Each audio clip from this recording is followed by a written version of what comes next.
इस मानव की देह को ही हम व्यर्थ में गंवा दें तो फिर जीवन नरक है।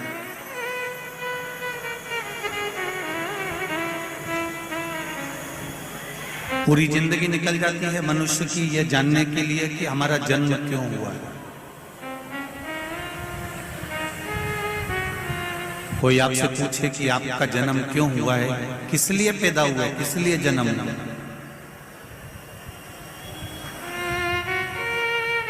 आपके और हमारे जन्म का कारण क्या है? क्यों मृत्यु लोक में आ गए, क्यों जमीन पर जन्म हो गया, क्यों पृथ्वी पर आ गए?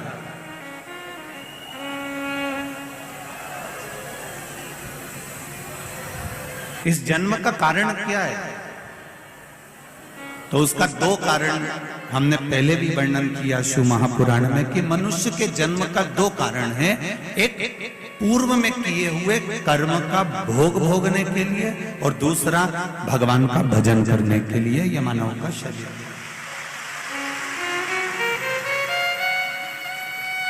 एक पूर्व के कर्म का भोग भोगिए। अगर आपने पूर्व में अच्छा कर्म करा है तो आपको आज अच्छा मिल जाए। गौ माता को अगर एक रोटी दी है, गौ माता की सेवा करी है, किसी जिसको आप जानते ही नहीं, जिसको आप पहचानते ही नहीं, जिससे आप कभी मिले ही नहीं, उसको यदि तुमने एक लोटा पानी भी पिलाया है, उसका मुंह भी झूठा कराया है, तो ये निश्चित है कि हमारा जो जन्म अगला मिला है, इस जन्म में हमें भी कोई ना कोई सुख अवश्य प्रदान करेगा। ये निश्चित है।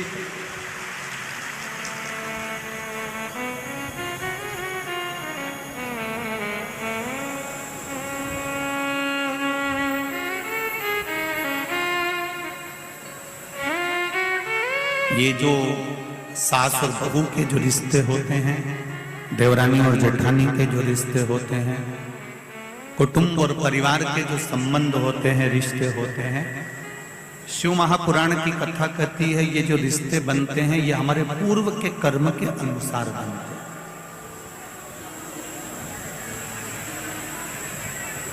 हमने किसी को साथ दिया है, हमने किसी की सेवा करी है, हमने किसी को एक पल के लिए भी अगर अच्छा करा है तो ये निश्चित है वो हमारी बहू बनकर हमारी सेवा 24 घंटे कर देती है। अगर हमने पूर्व में कर्म किया, अगर हमने अच्छे कर्म किए और अग्रण्य हुए हैं तो उसका फल हमको जरूर मिलेगा। और यदि हमने पूर्व में जो कर्म करा है, पूर्व में अगर किसी का बुरा करा है तो निश्चित है कि आज हमें भी बुरा ही मिलेगा। इसको आवाज आ रही है, इसको बंद करवा दो। पूर्व के कर्म का हमें भोगने को मिलता है। इसलिए आपको बारंबार पहले भी कहा, मत बुरे कर्म कर बंदे वरना पछताएगा, भगवान की आंखों से तू बच नहीं पाएगा, तू बच नहीं पाएगा। अरे ओ अज्ञानी मत करना। अपने मन को, अपने चित्त को, अपने स्वभाव को, अपने हृदय को, अपने को स्वयं ही संजोना पड़ेगा। कोई दूसरा सुधारने वाला नहीं मिलेगा, ना दूसरा कोई सुधार पाएगा। एक पीने वाला जो व्यक्ति होता है ना, जो नशे में धुत होता है, उसको कोई कितना भी समझा दे मत पियो, बेकार है, क्यों पीते हो, बर्बाद हो जाओगे। पीने वाले व्यक्ति गटर में पड़े होते हैं, नाली में पड़े होते हैं, बेकार। अब कितना भी समझा लो, उसके समझ में नहीं आएगा। समझ में कब आएगी? जब वो अपने हृदय से, अपने दिल से ये विचार कर ले कि जो मैं पी रहा हूं ये मेरे जीवन को और मेरे घर को और मेरे परिवार को बर्बाद कर रहा है, तो वो छोड़ दो, फिर छोड़ दे। पर यदि तुम खूब प्रेशर दे लो कि नहीं पीना है, तुझे बंद कर दूंगा और तुझे मुक्ति केंद्र में ले जाकर नशा मुक्ति केंद्र में रख दूंगा, तुझे यहाँ रख दूंगा, तुझे वहां रख दूंगा, पर जब तक वो भीतर से दृढ़ नहीं होगा, जब तक वो भीतर से दृढ़ता धारण नहीं करेगा, तब तक वो नहीं छोड़ सकता। काम, लोभ, आसक्ति, वासना, तृष्णा, ये सब तुम्हें भीतर से तोड़ना होगा।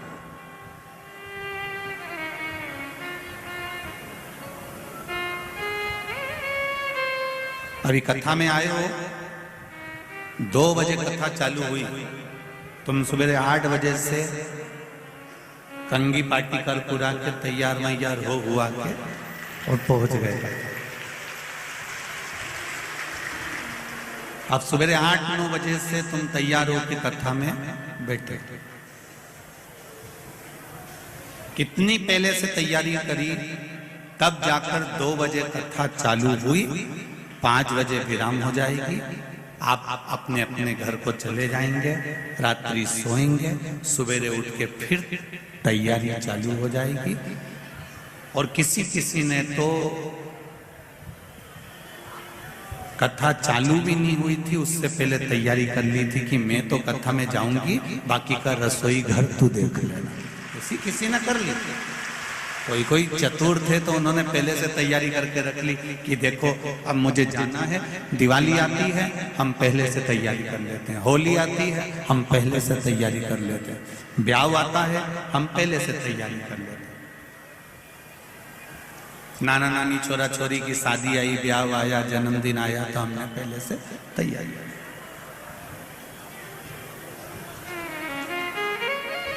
अब हमने पहले से तैयारी क्यों करी कि जब दरवाजे पर बारात आएगी, कोई काम आएगा तो एकदम टेंशन नहीं आए, कोई परेशानी नहीं आए, कोई कष्ट नहीं आए, हम एकदम तुरंत, कोई ने कहा हल्दी ला के दो, हम हल्दी ला कर दे दें, कोई के मेहंदी ला के दो, हम मेहंदी ला के दे दे, कोई के हमको ये चाहिए हम वो निकाल।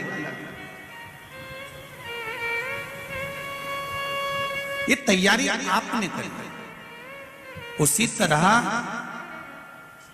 पशुपति व्रत कर कर शिव जी को 1 लोटा जल चढ़ाकर, शंकर भगवान को 1 बेलपत्री समर्पित कर कर, ओम नमः शिवाय पंचाक्षर मंत्र बोलकर,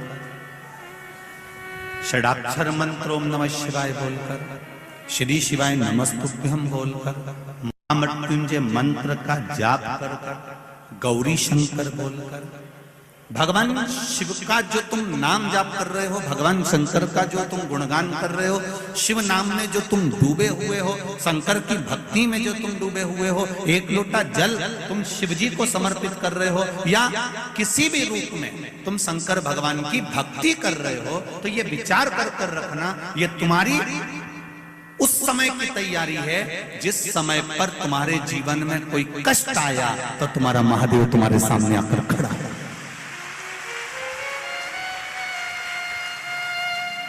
तुम्हारे जीवन में अगर थोड़ा सा भी कष्ट आया तो महादेव सामने आ गया।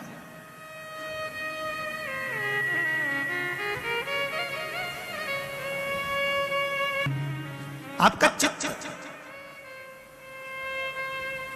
उन्होंने पशुपतिनाथ का व्रत किया, शिव जी का 1 लोटा जल चढ़ाया, भगवान शंकर को समर्पित करा। और एक निवेदन आप सबसे, जल तो चढ़ाना पर छल से मत चढ़ाना। अगर छल कर कर किसी का हमें बुरा करना है तो हमने जल चढ़ा दिया, या मेरे घर में मेरे को इसका बुरा करना है तो जल चढ़ा दिया, या मन में कोई कपट रखकर, कोई पाप रखकर, कोई छल रखकर, कोई बेईमानी रखकर, कोई भीतर प्रपंच रखकर यदि हम शिव जी को 1 लोटा जल भी चढ़ा रहे हैं तो उसकी कोई महत्वता नहीं। निष्कपट भाव, निर्मल मन से,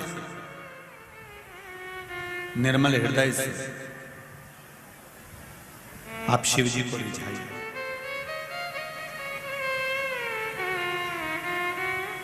और जब निर्मल मन से आप भगवान का भजन करेंगे तो ये निश्चित है कि आपको वो कथा का रसतत्व प्राप्त होगा। आज शुक्ला परिवार विधायक श्री संजय जी शुक्ला जी की जो मित्र मंडली कथा करा रही है, इस कथा का मूल उद्देश्य है आपके जीवन में भगवान शंकर की अविरल भक्ति प्राप्त करना। ये संजय शुक्ला मित्र मंडली का एक उद्देश्य। और कितनी पवित्र भूमि पर आप लोगों का निवास है, जरा देखिए।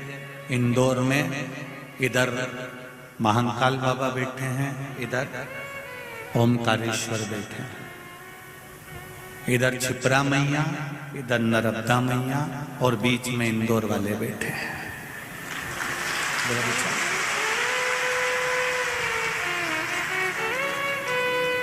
हम सब दूर कहते हैं, आपने हमारी कथा में भी कई बार सुना होगा कि दुनिया में भोजन और भजन का अगर कहीं सुख है तो वो इंदौर की पवित्र धरा पर।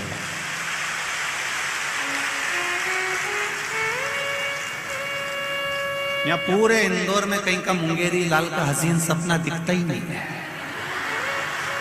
पूरे इंदौर के लोग जितना इनको खाने का शौक है उतना इनको खिलाने का शौक है। ये नियम है इंदौर का।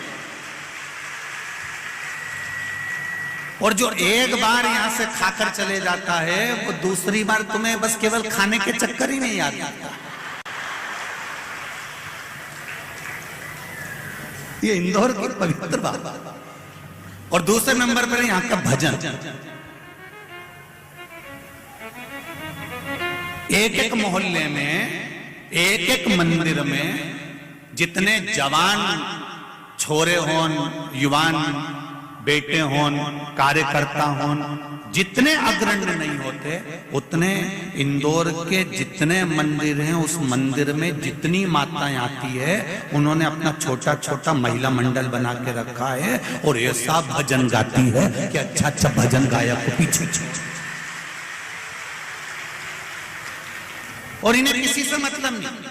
मंदिर में 15 माताएं बैठ गई, 10 बैठ गई, ढोलक और मंजीरा लेके जो बैठी वो नाच भी रही है, गा भी रही है, उसे कोई मतलब नहीं। आग लगे बस्ती में अपन रहे हो मस्ती में, उसे कोई मतलब नहीं कौन क्या कर रहा।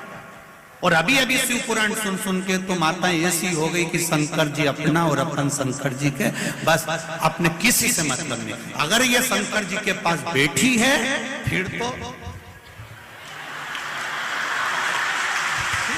इसको कोई छोड़ नहीं सकता, इसको छोड़ना।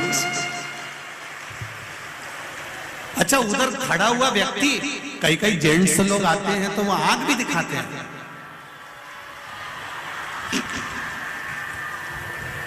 कई जेंट्स लोग आंख भी दिखा। अच्छा, ये देख लेगी कि यहां खड़ा है तो भी कई फर्क नहीं पड़ेगी के, कोई फर्क। आग लगे बस्ती में अपन मस्ती में। इनको लगता है मेरे महादेव मेरी जागीर है, तो शंकर जी भी कहते हैं मेरी जागीर मेरा भक्त है। ये निश्चित अच्छा कोई मतलब। भजन और भोजन का जो सुख है मेरे इंदौर के निवासी खिलाना भी जानते हैं और खाना भी जानते हैं और भजन में ऐसे डूबते हैं, ऐसे डूबते हैं मेरे इंदौर वासी भजन में। कोई इनके भजन का स्मरण तो करे, कोई इनकी भक्ति का स्मरण तो करे।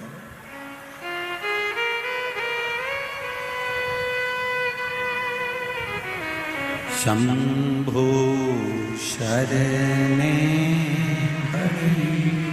मांगू घड़ी घड़ी दुख काटू दया करी दर्शन। शिव मंदिर में रोज जाना, एक लोटा जल शंकर भगवान को समर्पित करना। देवराज ब्राह्मण की माता रोज एक लोटा जल लेकर शंकर जी के मंदिर जाती है, शिव जी को जल चढ़ाती है। मंदिर में जितना निर्माल्य पड़ा होता है उस निर्माल्य को ले जाकर विसर्जन करती है। आपको कथा में पहले भी कहा था कि जरूरी नहीं कि किसी नदी के अंदर ही जाकर आप निर्माल्य को उठाकर विसर्जन करें।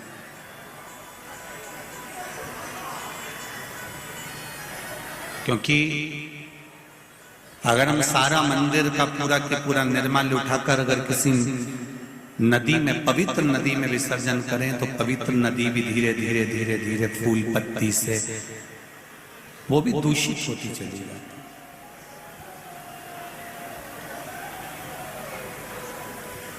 कोई जरूरी नहीं कि आप निर्माल्य को उठाकर नदी में ही डालेंगे, नदी में ही विसर्जन करें।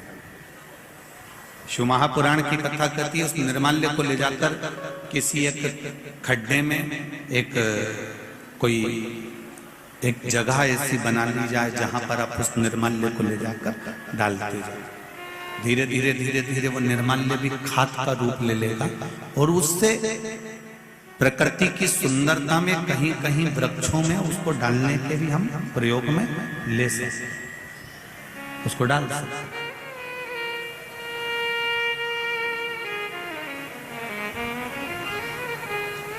आपको पहले भी कथा में कहा, आज फिर कह रहे हैं, किसी भी शिव मंदिर में जाओ, दिया लगाओ, अगरबत्ती लगाओ, धूपबत्ती लगाओ, तुम्हारी मर्जी पड़े, तुम बेलपत्री चढ़ाओ, धतूरा चढ़ाओ या चावल का दाना चढ़ाओ या पुष्प चढ़ाओ या तुम्हारा मन पड़े जो तुम चढ़ाओ,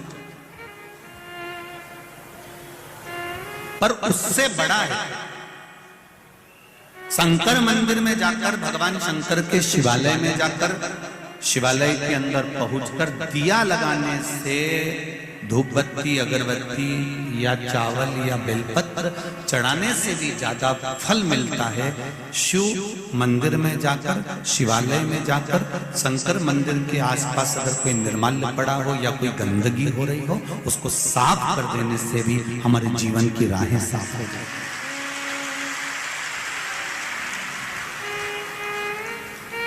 शिव मंदिर में जाकर केवल आप ज्यादा कुछ नहीं कर सकते, तो एक नियम बना सकते हो कि मैं शंकर जी के मंदिर में जाकर भगवान शंकर का मैं मंदिर साफ करूंगी या निर्माल्य उठाकर विसर्जन करूंगी या उसको क्लीन करूंगी।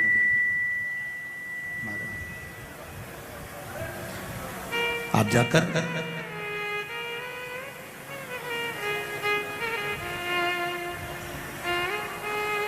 कितनी सुंदर बात कही। शिव महापुराण में एक चरित्र आता है, एक नरसिंह पुराण का चरित्र है। नरसिंह पुराण में वर्णन आता है कि एक बार माता पार्वती जी अपने पतियों के साथ में भ्रमण पर चली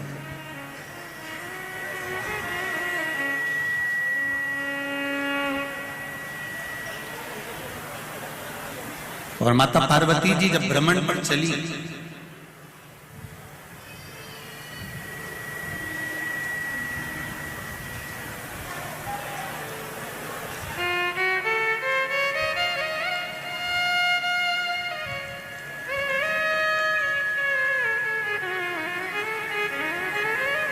जब माता पार्वती जी भ्रमण पर जा रही हैं, चल रही है,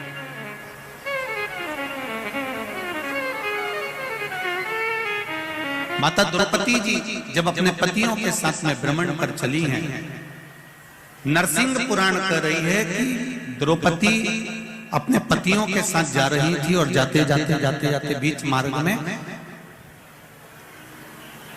कोई दो असुर, कोई दो राक्षस ऋषि का रूप रखकर आ गए और संत का रूप रखकर वो पांडवों के रास्ते को भटका रहा है, पांडवों के मार्ग को भटका।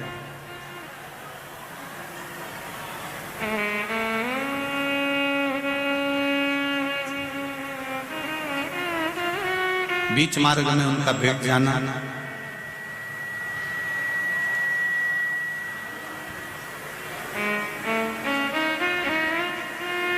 शंभो शंभो, बीच मार्ग में उनका भेंट जाना और दो मुनि का वेश धरकर, ऋषि का वेश धरकर, दो संत का वेश धरकर उन्होंने पांडवों के मार्ग को भटका दिया, पांडवों के मार्ग को विच्छिन्न किया। चले आगे बढ़े,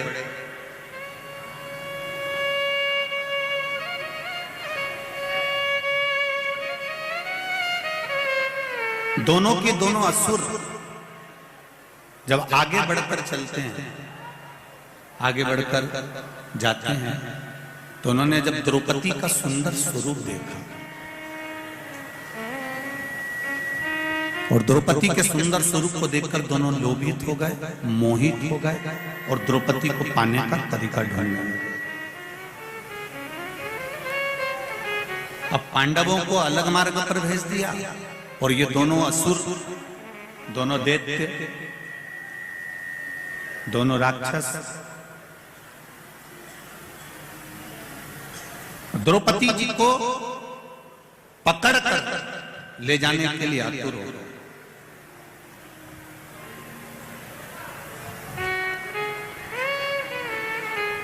जब दोनों ले जाने के लिए आतुर हुए, इतने में अर्जुन को मालूम पड़ा कि द्रौपदी को कोई हाथ पकड़कर खींच कर लेकर जाता है।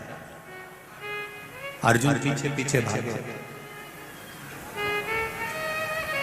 और अर्जुन पीछे पीछे भागकर द्रौपदी को बचाने के लिए जैसे दौड़े, दौड़ते से उन्होंने द्रौपदी को बचाने के लिए असुर का, राक्षस का हाथ पकड़ा और उसको द्रौपदी को छुड़ाने लगे।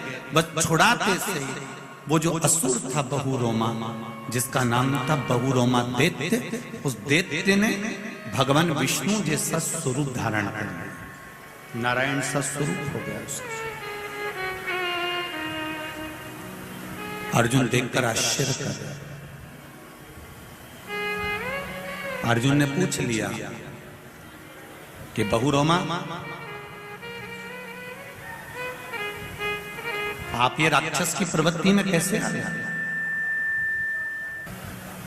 और एकदम आप राक्षस की प्रवृत्ति से छूटे, द्रौपदी का हरण करते करते मैंने आपका स्पर्श करा, आपको मारने के लिए आतुर हुआ और आप भगवान विष्णु जैसा स्वरूप आपने धारण कर लिया।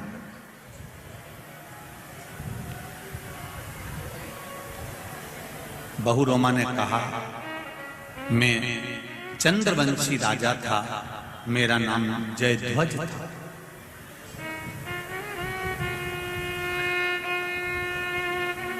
इससे पहले भी मैं एक ब्राह्मण के घर में जन्म लिया था।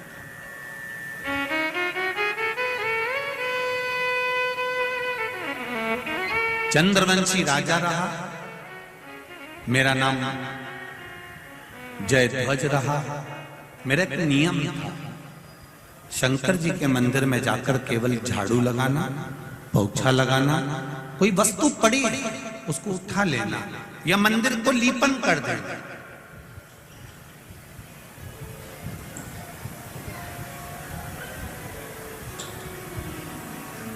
लीपन का मतलब आप लोगों को मालूम होगा, गाय का गोबर हाथ में लेकर, पहले के जो मंदिर होते थे वो तो मार्बल के या पत्थर के या इस चीज के होते नहीं थे, तो नीचे मिट्टी या गोबर से उसको लीप दिया जाए।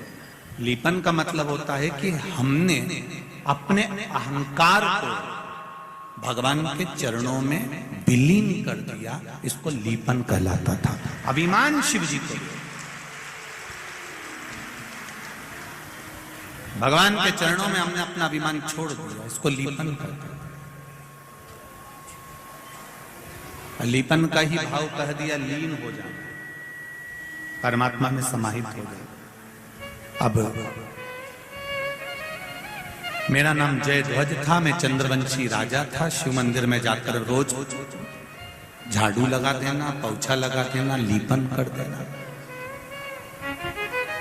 लोग मुझ पे हंसते थे, इतना बड़ा राजा होकर शंकर जी के मंदिर में झाड़ू लगाता है, पोछा लगाता है, सफाई करता है।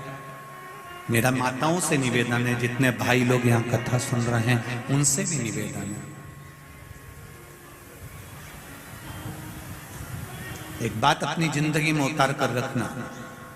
आप शंकर भगवान के मंदिर जाएंगे, आप राम जी के मंदिर जाएंगे, आप कृष्ण के मंदिर जाएंगे, मां जगत जननी के मंदिर जाएंगे, आप देवता के अगर मंदिर जाएंगे तो आपको हंसने वाले, टोकने वाले, पूछने वाले ढेर मिल जाएंगे।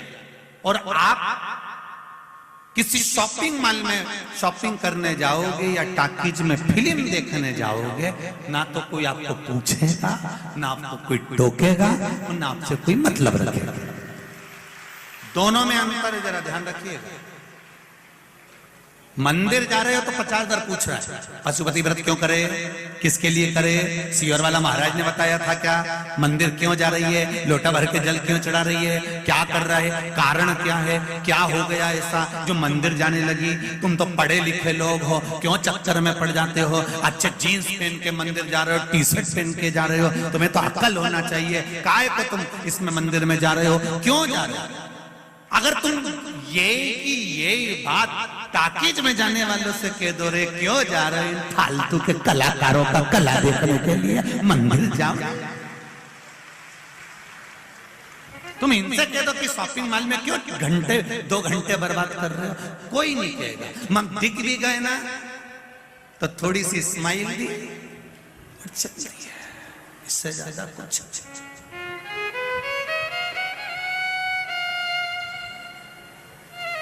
किसी मंदिर में जल चढ़ाते हुए दिख गए, किसी मंदिर में सेवा करते हुए दिख गए, किसी मंदिर में तुम झाड़ू लगाते दिख जाओ, किसी मंदिर में तुम पोछा लगाते दिख जाओ, किसी मंदिर में, किसी देवालय में जाकर। क्योंकि शिव महापुराण की कथा कहती है जहां पर भगवान स्थिर रूप में बैठते हैं, प्रतिष्ठा के साथ बैठते हैं, वो मंदिर कहलाता है।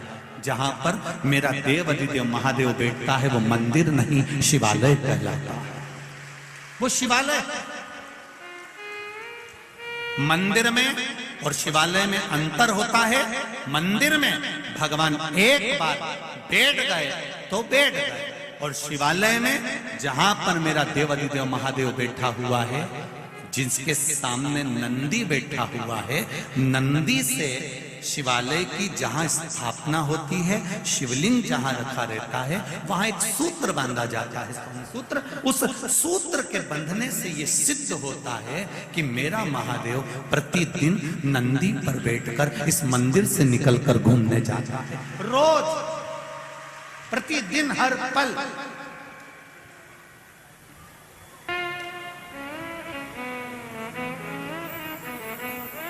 हमारा गुरु घर यहीं नजदीक में ही है, लाल हॉस्पिटल के पीछे श्री गोवर्धन नाथ जी की हवेली, हमारा गुरु घर है।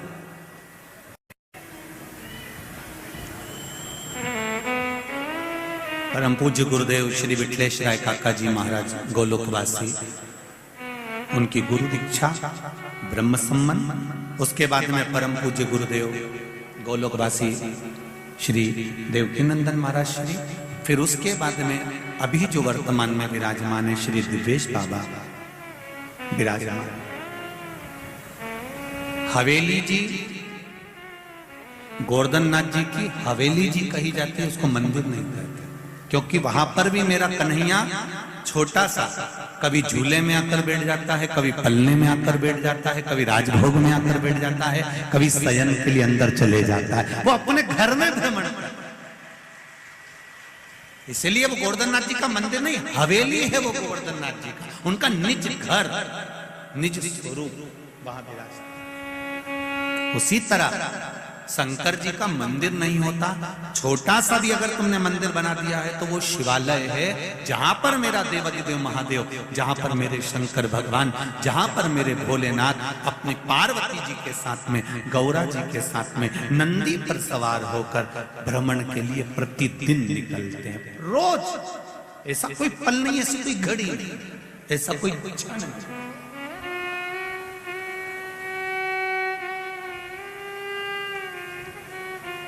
मेरा नाम जय ध्वज है और मैं जय ध्वज शिवजी के मंदिर में आराधना करता था, शंकर जी के मंदिर में पूजन करता था, शंकर की आराधना में लीन रहता था, शंकर की भक्ति में लीन रहता था।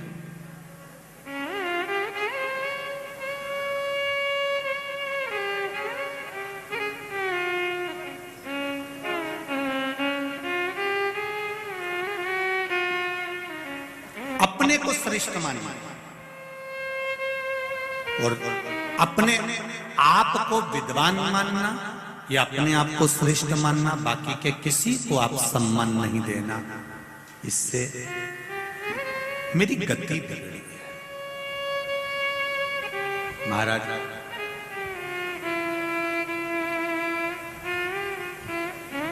मैं शिव मंदिर में जब झाड़ू लगाता, पोछा लगाता, तो वहां के ब्राह्मण ने मुझसे पूछा, आप इतने बड़े राजा हो, चाहो तो नौकर को भेज सकते हो, दास को भेज सकते हो, सेविका को भेज सकते हो, नौकरानी को भेज सकते हो झाड़ू पोछा करने के लिए।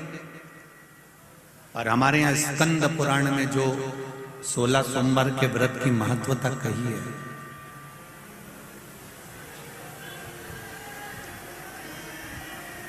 स्कंद पुराण में जो 16 सोमवार के व्रत की महत्वता कही गई, उसमें वर्णन आता है कि राजा ने रानी से कहा था कि पूजन का सामान ला के रख दो, और उसने किसको भेज दिया था? बोलो जरा जी जीवन बोलो जी। दासी को भेज दिया। क्या हुआ? रानी से कहा गया तो रानी ने दासी को भेजा था, तो दासी को जब भेज दिया, रानी को जगह जगह ठोकर खाना पड़ा। तो राजा कह रहे हैं ब्राह्मण देवता से, ब्राह्मण कह रहे हैं कि आप इतने बड़े राजा, लाओ मैं सेवा कर देता हूं। आप इतने बड़े राजा, ये झाड़ू लगाने आते हो, पोछा लगाने आते हो।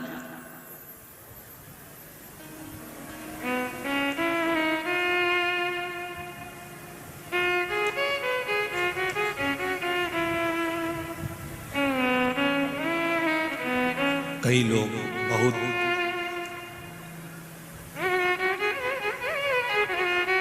अभी कानपुर की कथा में कहा था, जब व्यक्ति बहुत उन्नति की सीढ़ी पर चढ़ जाता है, बहुत धनपति बन जाता है, बहुत ऊंचे सिंहासन पर या बहुत ऊंचे पद पर बैठ जाता है, तो उसकी दो चीजें चली जाती है, एक रोटी और एक हंसी।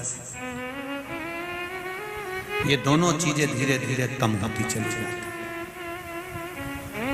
रोटी खाने का समय नहीं मिलता और अपनों के साथ में बैठकर हंसने का समय नहीं मिलता, क्योंकि पद प्रतिष्ठा में इतना ऊंचा बैठ जाता, इतना ऊंचा बैठ, उसकी रोटी भी कम हो गई और उसकी हंसी भी कम हो गई।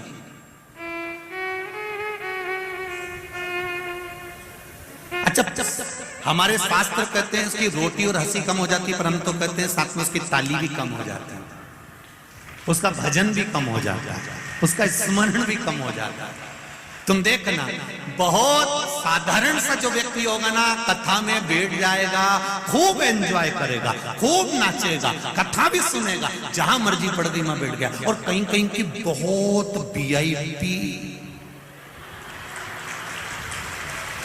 इधर से साड़ी में 4-6 पिन, इधर से पिन, और सब दूर से लगा लोगों कर पेंसिल से लाइन खींचने डब्बा भरे, उसके बाद यहाँ से कत्थई, यहाँ से नीली और यहाँ से पुत्र, और फिर इसको कहीं कथा में ले जाकर बिठा दो।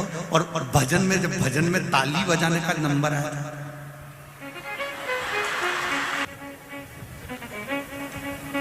इतनी प्रतिष्ठित जगह पे बैठकर तू ताली बजा रहा है, इतनी प्रतिष्ठित जगह पे पहुंचने के बाद तुम भगवान के मंदिर में झाड़ू लगा रहा है, पोछा लगा रहा है। जब बहुत ऊंचे पद पर बैठने के बाद आप शंकर जी के मंदिर में थोड़ी सी सेवा कर रहे हो, तो याद रखना आप हजारों लोगों को प्रेरणा दे रहे हो कि मैं भगवान के सामने झुक रहा हूं, तो तुम भी झुको। शिव महापुराण की कथा कहती है, 16 सोमवार की कथा कहती है, स्कंद पुराण से निकली हुई सत्यनारायण भगवान की कथा कहती है, स्कंद पुराण से निकली हुई 16 सोमवार की कथा कह रही है, स्कंद पुराण से निकली हुई सत्यनारायण भगवान की कथा कह रही है कि जिस परिवार में भगवान की पूजन कराने के लिए ब्राह्मण देवता आते हैं और ब्राह्मण पूजन की तैयारी करें, उससे पहले घर की नारी, घर के पुरुष को पूजन की थाली लगा लेना चाहिए, अपना आसन ब्राह्मण से ना बिछवाकर खुद बिछाकर बैठना चाहिए। ये हमारा शास्त्र है।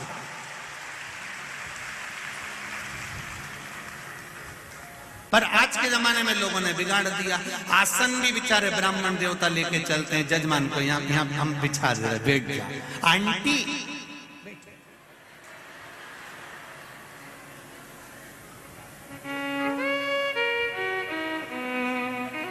आंटी और बंटी सब सुन लो अच्छे से।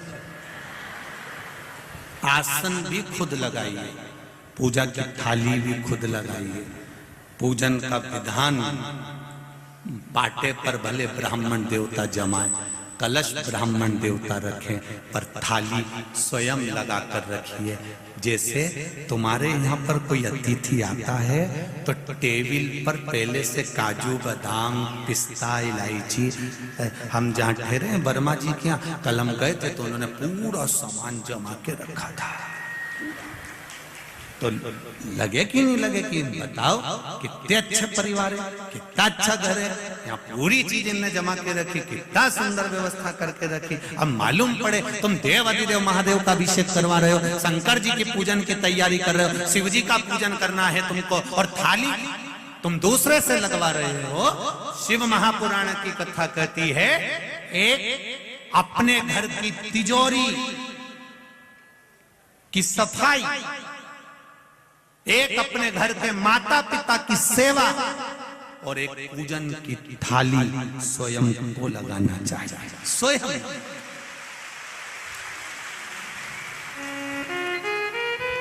स्वयं घर के माता पिता की सेवा नौकर से नहीं, खुद करो।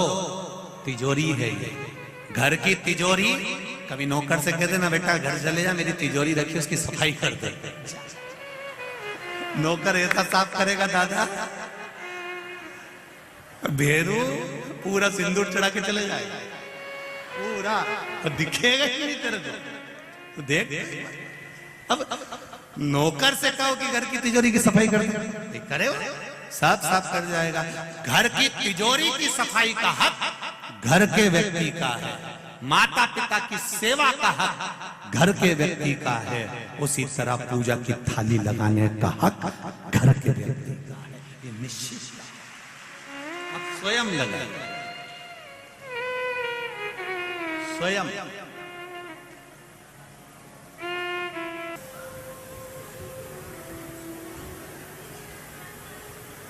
वैभव का सुख, सत्ता का सुख, हम कहने में पीछे नहीं हटेंगे।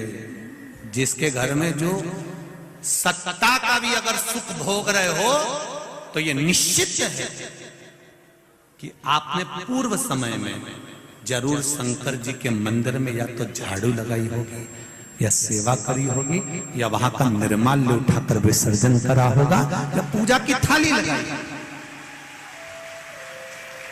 उसका सुख है।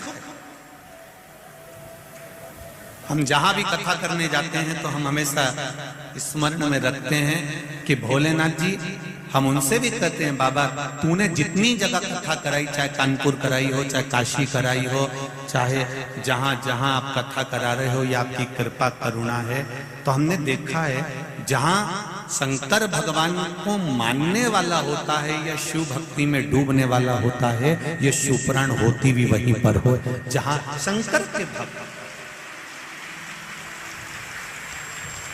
हमने शुरू से देखा है शुक्ला परिवार में, संजय जी शुक्ला जी के इस पूरे परिवार का हमने स्मरण किया है कि इनके परिवार में शंकर का अभिषेक, पूजन, अर्चना और शिव स्तुति आज से नहीं, इनके दादा परदादा के समय से होती आ रही है। ये शिव भक्ति और उसी का फल मिलता है,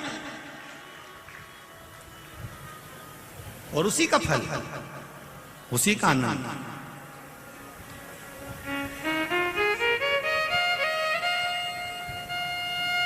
महाराज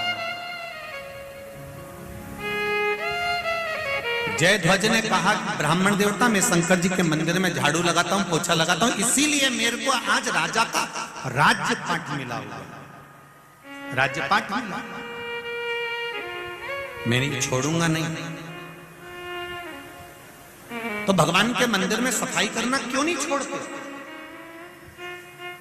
शिव मंदिर में झाड़ू लगाना क्यों नहीं छोड़ते? शंकर मंदिर में पोछा लगाना या निर्माल्य उठाकर विसर्जन करना क्यों नहीं छोड़ते? महाराज पूर्व समय में मैं ब्राह्मण था, जिस ब्राह्मण को मैं उस समय पर रेवत ब्राह्मण था, और रेवत ब्राह्मण एक ऐसा ब्राह्मण जो पूजन नहीं करा सकता। मैं रेवत ब्राह्मण था। नरसिंह पुराण की कथा कहती है कि मैं रेवत ब्राह्मण था और रेवत ब्राह्मण था, मुझे पूजन का अधिकार नहीं था। मैं पूजा नहीं कर सकता था। मैं भगवान की आराधना में कहीं किसी स्थान पर बैठकर जजमान को बिठाकर पूजा नहीं, पर मैंने धन के लालच में, धन के चक्कर में पूजन कराना प्रारंभ कर दिया।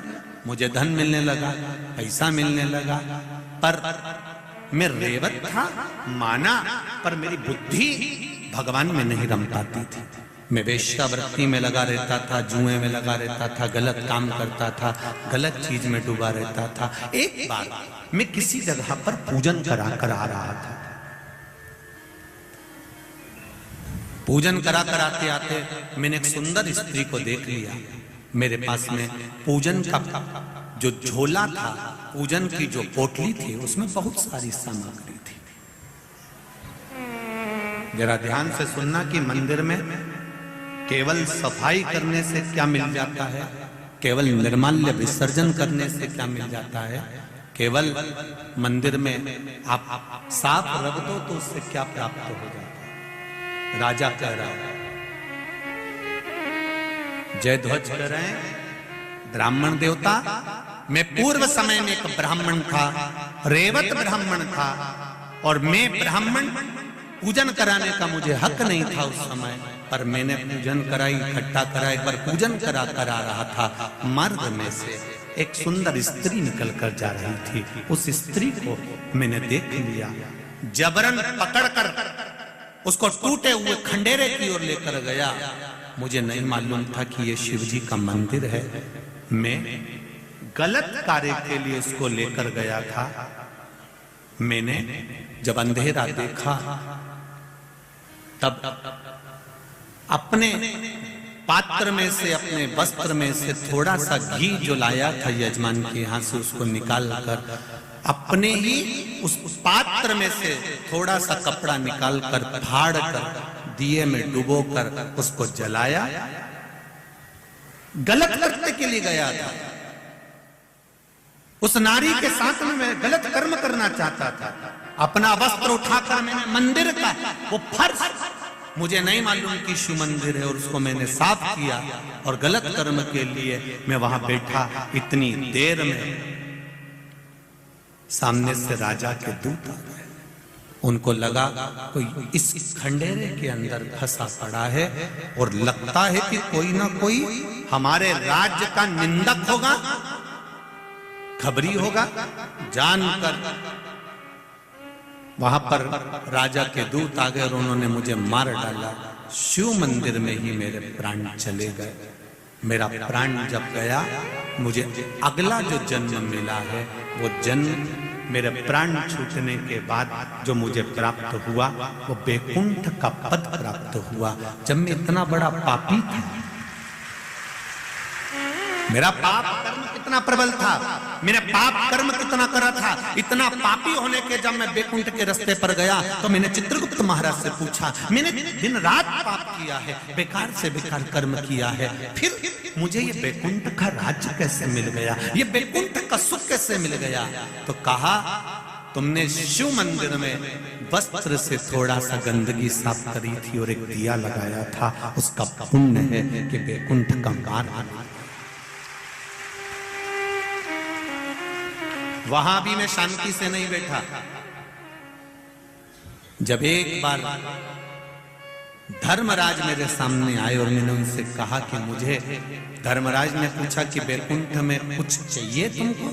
तब मैंने कहा मुझे कुछ नहीं चाहिए, केवल सफाई करना है इस बैकुंठ की। और मैं बैकुंठ का द्वार साफ करता रहा तो आज मुझे चंद्रवंश का राज्य मिल गया। ब्राह्मण देवता, छोटा सा गलत करने के उद्देश्य से भी अगर मैंने सफाई करी थी शिव मंदिर की, उसका फल ये मिला कि आज मैं चंद्रवंश का राजा बनकर बैठा हूं। उसकी दया है।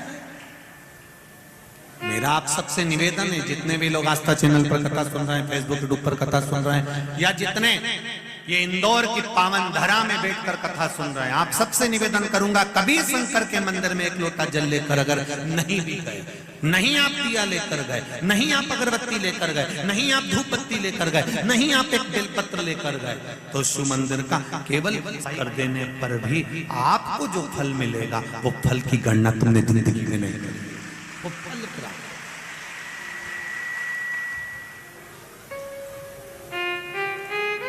तीन काम खुद करो, अभी बताया था आपको। पहला, अपनी तिजोरी की सफाई अपने को।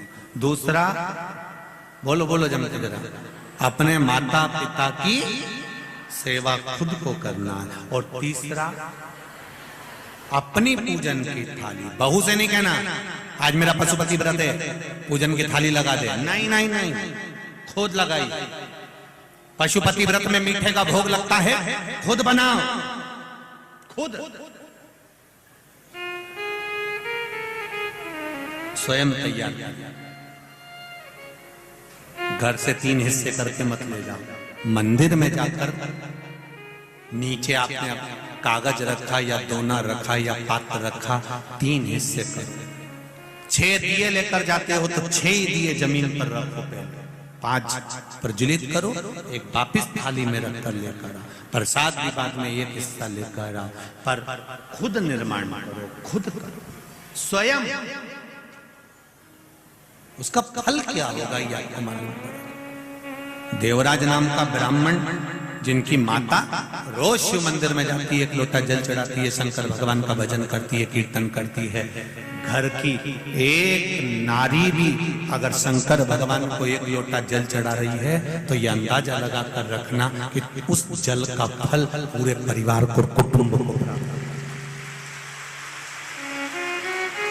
सारी समस्या का हल एक लोटा जल, मात्र एक लोटा, जो पार्वती जी चढ़ाती थी, जो माता उमा चढ़ाती थी, जो माता सती चढ़ाती थी, जो माता कात्यायनी चढ़ाती थी, चंद्रघंटा, कुष्मांडा, स्कंदा, जितने माता के जन्म हुए हैं, पार्वती जी का जो भगवान शिव जी के साथ विवाह है, ये तो 52 नंबर का, 52 नंबर का, 51 जन्म माता पार्वती के हो चुके हैं, और 51 जन्म माता पार्वती ले चुकी थी, और 51 जन्म धारण करने पर भी शिव की भक्ति नहीं छोड़ी थी, शंकर का गुणगान नहीं छोड़ा। करो भजन। एक पत्र है जिस पत्र में किसी ने लिखा है कि हमारी किडनी लीवर खराब हो गए थे। एक ये भी पत्र अच्छा है, बाबा की कृपा देखिए। मैं शशि पाटीदार, जूनी इंदौर, जबरन कॉलोनी इंदौर की रहने वाली हूँ। कहीं बैठे हो आप ही? श्री शिवाय नमस्तुभ्यं, हम दोनों हाथ हिला दो एक बार, हर हर महादेव। मेरी बेटी को जन्म से आंखों की रेटिना में तकलीफ है। बेटी आइए साथ साथ, श्री शिवाय नमस्तुभ्यं बाबू, हर हर महादेव। मेरी बेटी को आंखों की रेटिना में तकलीफ है। जुलाई 2022 में, जुलाई के महीने में इसकी आंखों में तकलीफ ज्यादा बढ़ने लगी, तो हमने इंदौर के शंकरा आई सेंटर में उसकी जांच कराई। डॉक्टर ने कहा कि इसकी दोनों आंखों में इंजेक्शन लगेंगे 2 साल तक। तभी डॉक्टर ने इंजेक्शन लगाने की तारीख 24 सितंबर 2022 दे दी। जुलाई में दिखाया है और सितंबर की तारीख दी है। मैंने यह बात मेरे परिजन को बताई तो मेरी बहन ने कहा, मुझे जो सामने भाभी रहती हैं उनके पास सीहोर का रुद्राक्ष है। मैंने वहां भाभी से रुद्राक्ष मांगा और मेरी भाभी ने कहा, शिव जी के मंदिर पर 1 लोटा जल चढ़ाना, उस पानी को लेकर आना, रुद्राक्ष का जल भी इसको देना। मेरी बेटी को रुद्राक्ष का पानी पिलाना चालू करा और उसकी आंखों पर भी शिव जी को जल चढ़ाकर वो जल इसकी आंखों को लगाया। शंकर भगवान पर चढ़ाया हुआ जल का आचमन कराया। 22 सितंबर 2022 को अपने परिजनों के साथ सीहोर गई और वहां कुबरेश्वर बाबा से कहकर आई, बाबा इसकी आंखें ठीक कर दो, बचपन से इसकी आंखें बेकार है। कंकर शंकर को मानकर पूजा करी और बाबा से कहकर बाबा मेरी बेटी की आंखें तुम ठीक कर दो, ऐसा कहकर आ गई। 24 सितंबर 2022 को इसे इंजेक्शन लगवाने के लिए डॉक्टर ने इंजेक्शन लगाने का जो कहा था तो इसको लेकर गई। डॉक्टर इसको वापिस इंजेक्शन लगाने के लिए ऑपरेशन रूम के अंदर लेकर गए जहां इसको इंजेक्शन लगना था। वापिस डॉक्टर ने इसकी जांच करी, तकरीबन 1 घंटा जांच करी गई और डॉक्टर ने जांच करने के बाद बताया कि गजब हो गया, इस लड़की की आंखें तो पूरी खराब थी, ये ठीक कैसे हो गई, ये समझ में नहीं आया। बाबू श्री शिवाय नमस्ते। अब ठीक हो आप? हर हर महादेव। बैठिए बाबू। श्री शिवाय नमस्ते। डॉक्टर ने मना कर दिया, एक भी इंजेक्शन की जरूरत नहीं है इस बच्ची को, आप ठीक हो चुकी है। श्री शिवाय नमस्ते। ये शिव है ओ घड़ी ना, हम इन पत्रों को लेकर जाते हैं और ये जितने पत्र हैं इन सारे पत्रों को जितने अभी तक पढ़े इस पत्र में सारे पत्र केवल यही हैं कि बाबा ने मेरे को क्या दिया। इसमें एक भी पत्र ऐसा नहीं है जिस पत्र में बाबा के लिए लिखा हो कि मैं मंदिर गई और लोटा भर जल चढ़ाया और मैंने पशुपति व्रत करा और बाबा ने नहीं सुना। एक बार में नहीं सुना, 2 बार में सुना। सुना मेरा बाबा तुम्हारे साथ हर पल हर घड़ी हर क्षण। इसीलिए कहते हैं बोल बम का नारा है और बाबा एक सहारा है, इसके सिवा कोई सहारा नहीं। बाबा सहारा बनकर चल, यही है सारे पत्र। और जिन जिन को शो को पत्र पढ़ने का मैं उनका हाथ जोड़कर निवेदन करूंगा, कभी भी यहाँ शुक्ला जी के, संजय शुक्ला जी की मित्र मंडली रहती है, उनसे कहना हमें पत्र पढ़ाओ, दिखाओ उन पत्रों में क्या लिखा है जो गुरुजी पढ़ ये पढ़े, यही छूट जाता है। केवल आपका विश्वास है, आपकी दृढ़ता। और आज फिर कह रहा हूं, ये कथा के बाद में इंदौर में फिर जब कथा का नंबर लगेगा तो अभी 2-3 साल तो मुश्किल है, पर जब बाबा कृपा करेगा आने वाले कुछ सालों के बाद। परंतु इंदौर वालों को ये मौका मिला है, झोली पसार कर मेरे बाबा से दिल से कहना कि बाबा मैं तेरी और तू मेरा है। 7 दिन शिव महापुराण की कथा, इस कैलाश जहां शिव पुराण होती है वो कैलाश माना जाता है, इस कैलाश में बैठकर कथा सुन रहे हो। 3 महीने में मेरा बाबा क्या देता है ये तो वही जान सकता, उससे ज्यादा नहीं, उससे ज्यादा नहीं कर सकते। उसने क्या दिया ये पत्रों में लिखा। एक बहन जी ने कि पत्र ढूंढना पड़ते थे, इतने सारे। एक बहन ने लिखा है कि मैंने वहां पटवारी जी की यहाँ कथा सुनी थी और बाबा से कहकर आई थी।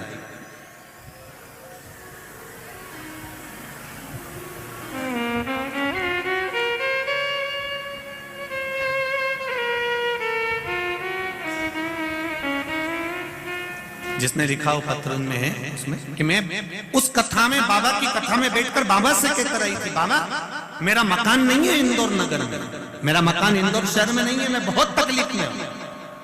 वो पत्र इसी पत्र में जिसने लिखा हुआ खड़ी हो सकती है जिनने लिखा। आपने लिखा था, पत्र ढूंढना पड़ेगा बेटा, इसलिए श्री शिवाय नमस्ते। अब आपका वो पत्र तो मिल नहीं रहा है, पर देव जरा माइक दो कुछ। उस पत्र में आपने लिखा है कि मैं उस कथा, रोइए नहीं, बस खुशी खुशी बताओ। तो बाबा ने, आपने कहा है उस पत्र में कि मेरा मकान नहीं था, मैं बाबा से कहकर आई थी, बाबा सियोर वाला महाराज कहता है कि शिव पुराण के पंडाल में बैठकर जो मांगा जाता है मेरा बाबा उसको 3 महीने में देता है, तो आप मुझे नहीं देंगे? श्री शिवाय नमस्ते। चालू करिए।